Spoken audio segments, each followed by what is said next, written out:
Super Rádio, programa Debate em Família, a caminho das eleições. Bom, o Debate em Família dá continuidade às entrevistas aqui das eleições 2020 para a Prefeitura do município de São Paulo, da cidade de São Paulo.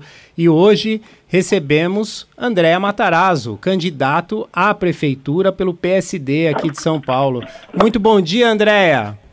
Bom dia a todos os ouvintes da Super Rádio e bom dia a vocês do Debate em Família. Maravilha. Bom, o Andréa Matarazzo é um velho conhecido de todos nós aqui do Debate em Família, já participou várias vezes conosco, né, falando de vários assuntos aí sobre o que acontece no nosso país e hoje, né, participa como candidato à Prefeitura de São Paulo. Então eu já coloco a pergunta aí que a gente tem feito na abertura de todas as entrevistas, né? Por que a Prefeitura de São Paulo, Andréa Matarazzo, e como você acha que pode contribuir para a nossa cidade? Bom, a Prefeitura, porque primeiro é uma forma até de agradecer tudo aquilo que São Paulo permitiu que a minha família fizesse aqui em termos de indústria, em termos de cultura, desde que chegaram no Brasil. Tudo começou aqui em São Paulo. E dois, porque a indignação que eu tenho com relação ao que tem feito com a cidade de São Paulo, né? A cidade está muito maltratada, muito judiada. Eu venho me preparando há muitos anos para ser prefeito de São Paulo. São Paulo é uma cidade com 12 milhões de habitantes, com problemas graves, e não dá para você cair de paraquedas e ser prefeito, né? É mais ou menos como você querer aprender a pilotar e já pegar um Boeing de cara, né? Não dá. Então eu venho me preparando, fui subprefeito, fui secretário de subprefeitura, secretário de serviço, fui vereador para entender como é a Câmara, fui secretário de Cultura, fui ministro de Estado, enfim, tudo com o objetivo de poder ter conhecimento, experiência e capacidade de mudar São Paulo, de resolver os problemas graves que a cidade tem. Uma delas, é o que eu sempre falo, é o abandono que essas prefeituras aventureiras deixaram à nossa periferia. A periferia de São Paulo foi abandonada com relação desde pavimentação de ruas, iluminação, saneamento que não tem, habitação. Você tem 1.300 favelas na cidade de São Paulo. Você tem que resolver esses problemas de habitação. Você tem uma desigualdade muito grande na cidade, entre o centro e a periferia. Você sabe que só 10% dos empregos estão na periferia da cidade e lá moram 50% da população. Então nós temos que levar os empregos para perto das pessoas. E essencialmente precisamos recuperar os empregos, fazer a economia de São Paulo se movimentar novamente. São Paulo sempre foi a terra da oportunidade, do emprego e da esperança. E essa política acabou tirando essas três coisas de São Paulo. Nós não temos emprego, estamos sem oportunidade, estamos sem esperança. Nós precisamos recuperar isso e dá para fazer. Por isso que eu quero ser prefeito. Tá aí, Luiz Carlos. André, bom dia, tudo bem? Bom dia, Luiz Carlos. Como é que vai a campanha? O que é que você está sentindo? O que é que você está sentindo aí da campanha? Estou sentindo, obviamente, não é fácil, porque a disputa com a máquina é muito difícil e a legislação, ela penaliza muito quem não está no poder, né? Mas eu acho que, como eu estava dizendo para o Patrício, pelo quanto eu me preparei, conheci a cidade, fui conhecendo a cidade, eu acho que eu tenho ótimas condições para ganhar essa eleição e para fazer de São Paulo uma cidade muito melhor, principalmente para quem não mora no centro expandido, para quem está na periferia, que é onde precisam acontecer os investimentos. Júnior Berilo. André, bom dia. André, a minha pergunta é a seguinte, você até ia participar hoje do programa através do Skype, ia estar aqui, mas você não conseguiu por conta do trânsito de São Paulo, você ficou preso no trânsito. No alagamento. No alagamento. Fala um pouco sobre isso, qual que é o seu projeto para resolver a situação do trânsito aqui em São Paulo? Hoje garoou, choveu um pouquinho e já causou transtornos. O que é trágico é a gente ver, até achei essa semana, para o trânsito, a primeira coisa que nós temos que fazer, um primeiro ponto é isso que estou dizendo, levar os empregos para mais perto das pessoas, onde as pessoas moram. Você tem 50% da população morando na periferia e só 10% dos empregos formais que estão na periferia. Isso obriga um deslocamento enorme e, principalmente, quem mora na periferia, ficar 5, 6 horas por dia no transporte público. O trânsito que eu estou pegando é nada perto do que metade da população de São Paulo pega, que fica aí 5, 6 horas, não vê a família, mal consegue ficar em casa, tem uma qualidade de vida muito ruim. Então, levar os empregos para perto das pessoas é melhor, é importante. Outro é você regularizar a periferia. Na hora que você fizer a regularização fundiária, que é regularizar os terrenos, os grandes lojas, bancos, etc., vão poder comprar terrenos e se instalar na periferia de São Paulo, que hoje não acontece, não consegue. Outro ponto, regularizar todo esse pequeno comércio que está na periferia de São Paulo. E você sabe que tem, por exemplo, na Brasilândia, Cidade Tiradentes, Jardim São Luís, que hoje, por problemas do próprio prefeitura, não são regularizados por causa da burocracia, etc., e que se você regularizar eles, que podem ser regularizados, eu vou fazer isso, você imediatamente transforma eles em formais, que podem crescer, se desenvolver e gerar mais empregos, permitindo que as pessoas não se desloquem tanto. Bom, André, tem duas perguntas aqui dos ouvintes, né? Eu vou colocar. A primeira do Gerson, ele coloca o seguinte: candidato, minha pergunta é o seguinte: o senhor sendo eleito, o que o senhor irá fazer para acabar com a Cracolândia, né? Essa é a pergunta do Gerson. Cracolândia é um assunto que eu, desde o dia que eu cheguei na prefeitura, me ocupei dela e nos 5 anos que fiquei, nunca deixei de passar lá mais do que 10 dias em 5 anos. A Cracolândia, você tem um problema que hoje o poder público se omite, ele não vai, porque o que acontece, cada vez que vai lá, sai notícia em jornal, tem críticas e etc. Você não pode ter medo nem da cara feia do bandido e nem da crítica do jornalista. Você tem que ter convicção e fazer. Eu, quando estava na prefeitura, por exemplo, todos os hotéis que eram usados pelo tráfico na região e não tinham licença de funcionamento, eu fechei. Todos os bares que eram usados como ponto de droga e não tinham licença de funcionamento, também fechei. Os ferro-velhos, que eram receptadores de coisa roubada, também foram fechados. Eu reforcei a iluminação, lavava o território, a região 4 vezes por dia, pelo menos. Permanentemente tirava lixo, permanentemente a prefeitura estava atuando lá. O que acontecia? Eu apurrinhava tanto o traficante por lá que ele não conseguia trabalhar, começou a se mudar. Quando eu saí da prefeitura, e você tem que fazer isso, e aí ocupar o território com a polícia. Senão, vai ficar, cada vez que você faz aquelas operações só com a polícia, tudo isso que eu estou falando eu fiz orientado pela polícia. Porque só mandar a polícia lá, você não vai resolver. Você cria o problema para o policial, cria aquele barulho todo, um factoide, mas meia hora depois está todo mundo lá outra vez. E o policial está fazendo o BO dele na polícia.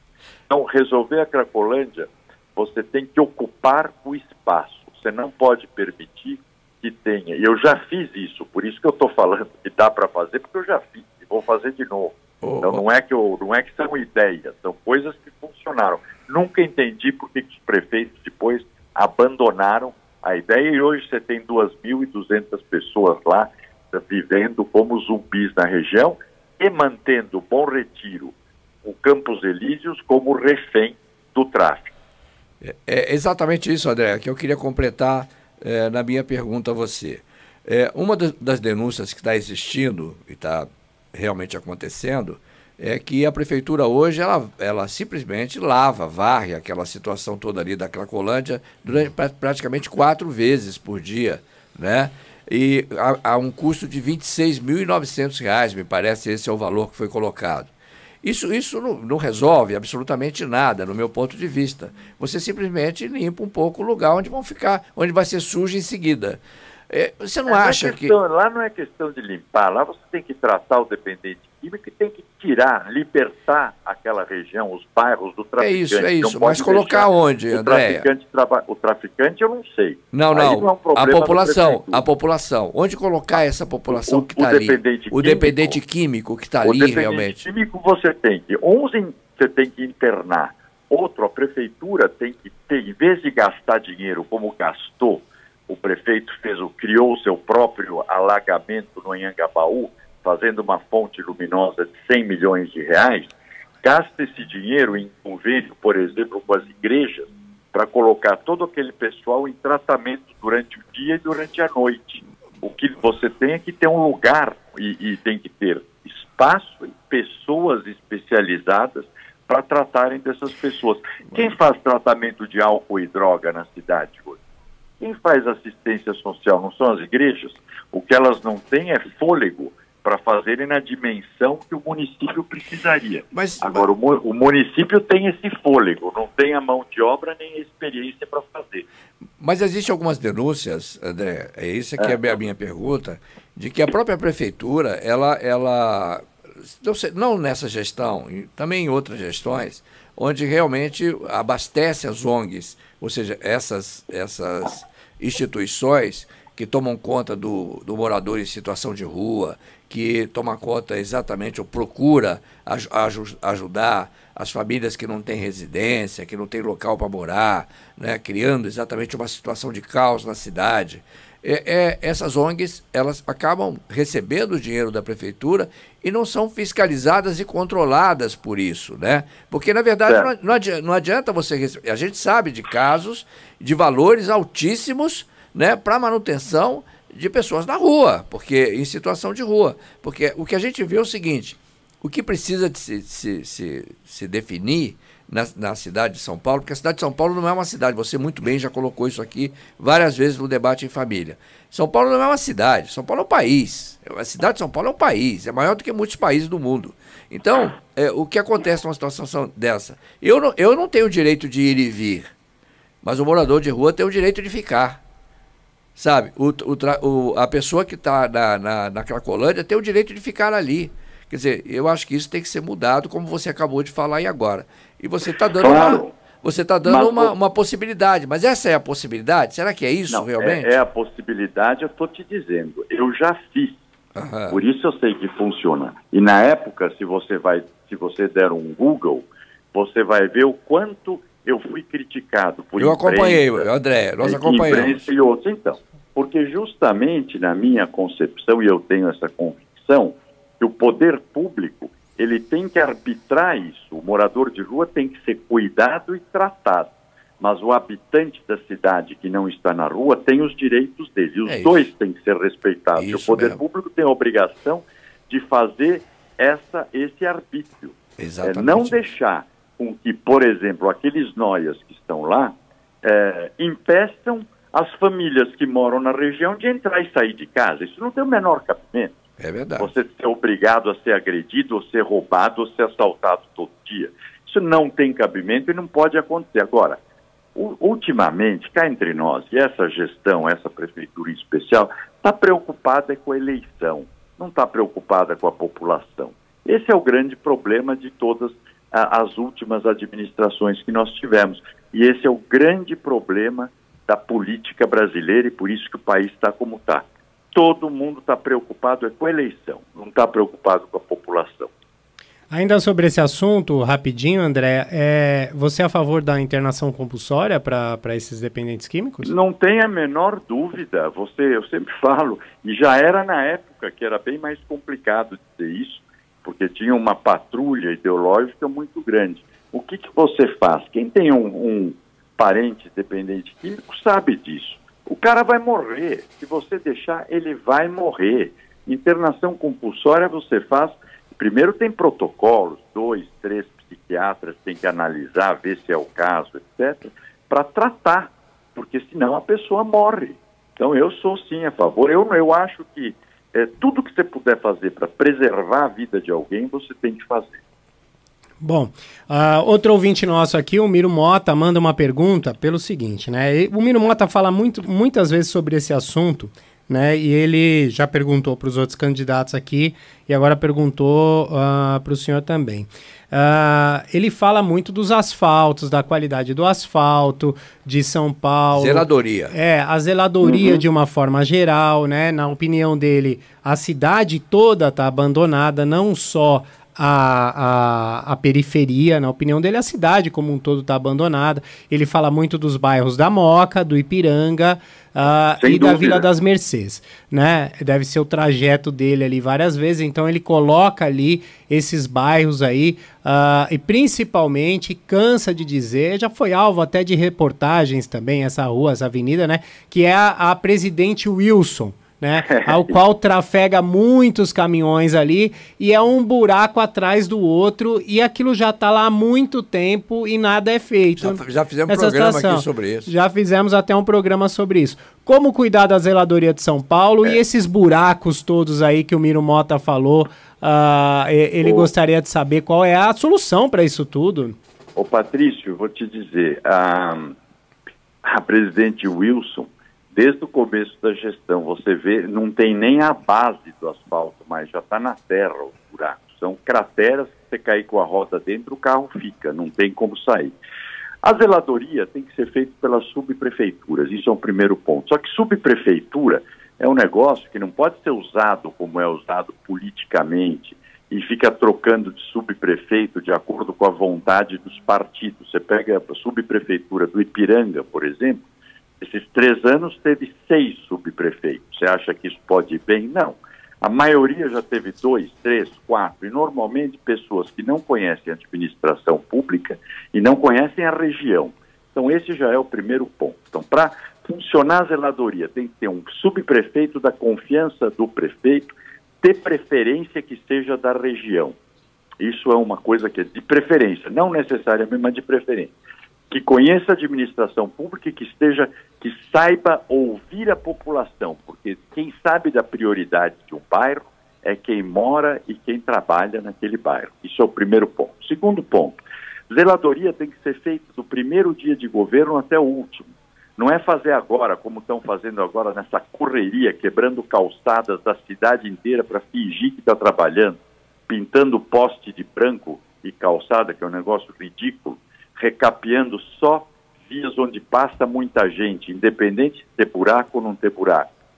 Então isso, se você fizer constantemente, por que tem que fazer? Porque em São Paulo, abre em época de seca 600 buracos por dia. Dias como o de hoje, por exemplo, com essa chuva, são cerca de 900, 1.000 buracos. Então, um dia que você não faça o tapa-buraco, acumula, né? É ruim, você tem que ter equipes para trabalhando o tempo todo. E mais do que isso, o que é fundamental, fazer auditoria na massa asfáltica que estiverem usando, tanto no recapeamento como no tapa-buraco. Porque se bobear, as empresas mudam a especificação do asfalto e colocam aquele asfalto, você já deve ter visto, tapa o buraco hoje, está uma lombada. 2 dias depois ele está para dentro de novo. Por quê? Que é para ter que fazer de novo. Então, a fiscalização da massa asfáltica, através de uma empresa contratada para isso, é fundamental. Agora, prefeito... Opa, caiu a linha do André Matarazzo. Vamos tentar reconectar aí. Bom, estamos de volta com o André Matarazzo. Andréa? Oi, tô aqui. Oi, caiu. André, nós estávamos falando exatamente sobre o asfalto, né? Você chegou a concluir? Cheguei a concluir que justamente a asfalto é uma coisa que... A zeladoria é uma coisa do dia a dia, que o prefeito tem que acompanhar no dia a dia. A população tem que ser ouvida, porque o melhor fiscal da cidade é o cidadão. Ele nunca vai ligar para a rádio para reclamar de uma coisa se não estiver realmente incomodando ele. Portanto, essas demandas você tem que atender na hora. Aliás, eu tinha um programa aí na Super Rádio, na época que eu estava na prefeitura, todos os dias, por 1 hora só, ouvindo reclamações da população para tomar as providências. Então, ser prefeito de São Paulo é para trabalhar, não é para fazer política. Tá aí, Júnior Berilo. André, você colocou uma palavra aí agora. Ser prefeito de São Paulo é trabalhar, não é fazer política. São Paulo tem hoje 14 postulantes ao cargo de prefeito. desses 14, você é um dos 14. Qual o seu diferencial para os outros 13? Você já foi aí, teve vários cargos, você já trabalhou em Brasília, já trabalhou no governo do estado, já foi vereador, subprefeito. Essa é a diferença do André para os demais candidatos? Bom, eu acho que tem que olhar, tem candidatos e candidatos. Primeiro ponto, eu sempre morei em São Paulo, tem candidatos que não moram em São Paulo. Se você querer ser prefeito de São Paulo sem nunca ter morado aqui, já é uma coisa quase como eu querer ser prefeito de Santos, morando aqui em São Paulo. Isso não existe, né? Isso é o primeiro ponto. Você quis dizer de São Vicente, André? Como? Você quis dizer de São Vicente? Bom, de onde for. E aí tem uma candidata que eu já falou que eu tenho preconceito. Não tenho preconceito nenhum. Eu não estou dizendo que tem que ter nascido em São Paulo. O paulistano, ele é de todos os lugares. Nós temos aqui italianos, libaneses, nordestinos, enfim, japoneses. Todo mundo é paulistano, todo mundo veio aqui para trabalhar muito. Agora, para ser prefeito, tem que morar, pelo menos, na cidade. Independente de onde nasceu, mas morar na cidade. Eu acho que o principal diferencial é que eu vim me preparando para isso. O pedido que eu faço é que as pessoas, os ouvintes, me conheçam um pouco mais, né? Dá um Google lá no meu nome, ou enfim, procura se informar sobre o perfil de cada um. Como eu disse, eu estou há 15 anos me preparando para isso, né? Eu já fui ministro de Estado, fui embaixador, aqui em São Paulo, eu fui subprefeito da Sé, depois eu fui secretário de serviços, que cuidei da iluminação e da limpeza pública, depois fui também secretário de subprefeituras. Foi na época que nós pavimentamos 1.500 ruas aqui de São Paulo e recapeamos 2.500 quilômetros. Você vê, essa gestão em 4 anos não recapeou ainda 300 quilômetros de ruas, porque está fazendo nesses 2 meses pré-eleição, né? E nós trabalhamos da periferia para o centro. E o centro tinha um programa de revitalização muito importante na época. Nós fizemos, Patrício, na época também, construímos 300 escolas novas e fizemos 150 AMAs. Essas AMAs que estão aí, né? Foram feitas naquela época. Agora, precisa fazer muito mais, isso é passado, né? Nós precisamos fazer, tem muitas outras prioridades. Eu acho que a principal agora é a questão de gerar empregos, né? É fundamental. André, o programa está terminando porque, infelizmente, você sabe que, nesse caso especificamente, nós colocamos aí uma média de 25 minutos. Isso, para cada candidato. Temos 3 minutinhos. 3 minutinhos. Mas eu fiz uma pergunta para todos que participaram aqui, vou fazer para todos, que é o seguinte.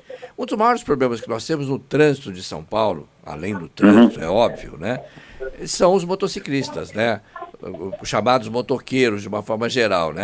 São os motociclistas. Como resolver essa situação? Porque há um tempo atrás, André, eles andavam exatamente em fila indiana, entre os carros, isso, mas numa das pistas. Entre a pista 1 e a 2. Agora não andam mais, agora eles andam na avenida inteira, onde tem espaço para eles. Até porque aumentou muito a quantidade de motociclistas. Como resolver isso, André? Bom, essa questão do motociclista andando entre as faixas de carro é uma questão de lei federal, não tem como a gente arbitrar. O que você precisa, eu acho, a meu ver, você sabe que em São Paulo 20% dos trajetos da cidade são feitos por pedestres. Então o primeiro ponto é você entender que calçada é uma coisa importantíssima, é a via pública do pedestre e tem que ser responsabilidade do poder público, tem que fazer as calçadas. Isso já melhoraria, mas principalmente campanhas publicitárias para motociclistas e motoristas, porque o motociclista de São Paulo é muito indisciplinado. Isso é uma das coisas que atrapalham o trânsito e geram acidentes aos montes, né? Basta a gente ver, morre 1,5 motoqueiro por dia na cidade de São Paulo, na região aqui do entorno de São Paulo. Essa é a preocupação. Então você precisa urgente campanhas educativas muito fortes, muito permanentes e presentes para educar isso. E fiscalização nas empresas que usam esses serviços, porque muitas delas cobram elas agilidade, pagam né? o cara pelo serviço, quantas vezes ele fez aquela viagem. Sim. E isso a gente sabe o resultado que dá, né? Foi feita uma pesquisa há um tempo atrás aí, mais ou menos, eu não lembro quanto tempo, mas foi feita uma pesquisa e foi feita a colocação de que 90% dos acidentes na cidade de São Paulo tem um motociclista envolvido. 90% dos acidentes de trânsito. E normalmente o motociclista, além do que, é jovem. Isso a gente está falando dos números que morrem. Imagina que ficam deficientes ou com sequelas do acidente, que tragédia que é isso. Agora, André, para a pessoa e para a família. Agora, André, nosso tempo está terminando, mas a pergunta fica sempre. Nós temos condições de fazer ciclovias em São Paulo, um volume de ciclovias, quilômetros de ciclovias, e não tem condição de fazer motovia? Motovia? Não tem condição de fazer motovia? Quer dizer, motovia não funciona, Andréia? Isso é internacional, essa visão internacional de que motovia não funciona. Como é que é isso? Não seria o ideal, Andréia? Olha, até... Eu estou falando com um especialista, Não, e eu sou motociclista, você sabe? Opa, um especialista. Sou apaixonado por motocicleta. Nós, quando estávamos na prefeitura, experimentamos e fizemos... Me lembro disso. Fizemos uma pista para motocicleta. Sumaré, me parece. Na 23, na Domingos de Moraes e na Avenida Sumaré. Isso. Foi um desastre. Mas por quê? Piorou o trânsito e pioraram os acidentes. Não funciona, efetivamente não funciona. O que você precisa é ter trânsito mais disciplinado. Você já viu andando na Marginal Pinheiros ou na Marginal Tietê ou na Jacopêssego, o cara que passa a entrada que ele queria entrar nessas vias de alta velocidade, ele passa, o que ele faz? Ele para, dá marcha ré para voltar e para entrar. Isso é um absurdo. Não pode acontecer nunca, né? Então não precisaria nem ter regra mais, não precisaria ninguém falar. Isso é óbvio que não pode. Bom, André, estamos chegando ao final da nossa entrevista aqui no Debate em Família, na Super Rádio, a M1150. Nós gostaríamos da sua consideração final aí, o seu recado aos ouvintes da Super Rádio. Olha, o que eu queria dizer é o seguinte, a gente tem que, como eu falo, eleição, você tem que pensar muito em quem votar, e tanto para vereador como para prefeito. Vereador é muito importante. E para prefeito também. São Paulo sempre foi, o que eu disse, a cidade das oportunidades, a cidade do emprego, do trabalho, do futuro e da esperança. E tem que voltar a ser São Paulo, tem que voltar a ser São Paulo. E pode ser São Paulo. Então o que eu quero pedir é isso, que analisa bem em quem vai votar, em quem conhece a cidade. Tem que conhecer a cidade, não pode ser só uma carinha conhecida ou assim, alguém simpático. Não. Tem que saber, São Paulo, de tanta aventura, você vê gente que entra, fica 1 ano e meio e vai embora. Não é assim. São Paulo, a administração de uma cidade como São Paulo, é a consagração da carreira de alguém, é o topo da carreira. Não é para aprender, não é um cargo para você aprender a administração pública, né? É para quando você já está com muita experiência, porque qualquer ação de um prefeito interfere diretamente na vida de cada cidadão. Então, é para pensar muito, pesquisa muito, para ver quem é a pessoa mais preparada para cuidar da sua cidade. É isso aí. Muito obrigado, André Matarazzo, pela entrevista aqui na Super Rádio, no programa Debate em Família. Boa sorte nas eleições 2020. Muito obrigado a vocês, obrigado pela oportunidade, né? E a Super Rádio pelo trabalho que faz, e vocês também pela nossa cidade. Um abraço a todos, muito obrigado. Um abraço, muito obrigado. Bom, conversamos aí com André Matarazzo, candidato à Prefeitura de São Paulo pelo PSD. Programa Debate em Família, a caminho das eleições.